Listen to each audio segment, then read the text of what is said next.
বিশ্বজুড়ে এখন আলোচনায় অ্যাপস্টেইন ফাইলস এর সঙ্গে যুক্ত হয়েছে বহু প্রভাবশালী মানুষের নাম। অ্যাপস্টেইন ফাইলস নিয়ে বিতর্ক তুঙ্গে। বিষয়টি সম্পর্কে নেতিবাচক কথা বলেছেন অনেকেই। বাংলাদেশি তারকা জয়া আহসানও এই বিষয় নিয়ে মুখ খুলেছেন। তিনি বলেন, পিডোফিলিয়া একটি গুরুতর মানসিক অসুস্থতা। তিনি আরো বলেন, একটা বাচ্চা দেখলে সাধারণ মানুষের মনে মায়া জন্মায়, স্নেহ জন্মায়, কিন্তু কিছু মানুষের শিশু দেখলে যৌন আকাঙ্ক্ষা জন্মায়। তারা ওই শরীরের ভেতরটা দেখতে চায়।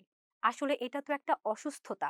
জয়া জানান, দুঃখজনক হলেও সত্য, এত গুরুত্বপূর্ণ ও সংবেদনশীল বিষয় নিয়ে বাংলা সিনেমায় এখনো তেমন ভাবে কাজ হয়নি। শিশুদের নিরাপত্তা নিয়ে প্রশ্ন করা হলে জয়া হোসেন স্পষ্ট ভাষায় বলেন, এই পৃথিবী শিশুদের জন্য অসম্ভব অনিরাপদ। আমি চাইলে কিন্তু সন্তান দত্তক নিতে পারি, তার জন্য সন্তান জন্ম দেওয়ার প্রয়োজন পড়ে না। কিন্তু বাধা একটাই, একটা শিশুকে পৃথিবীতে আনতে তার জন্য একটা নিরাপদ জায়গা করে দিতে হবে। কিন্তু মানুষ প্রতিনিয়ত আমি করে চলছে।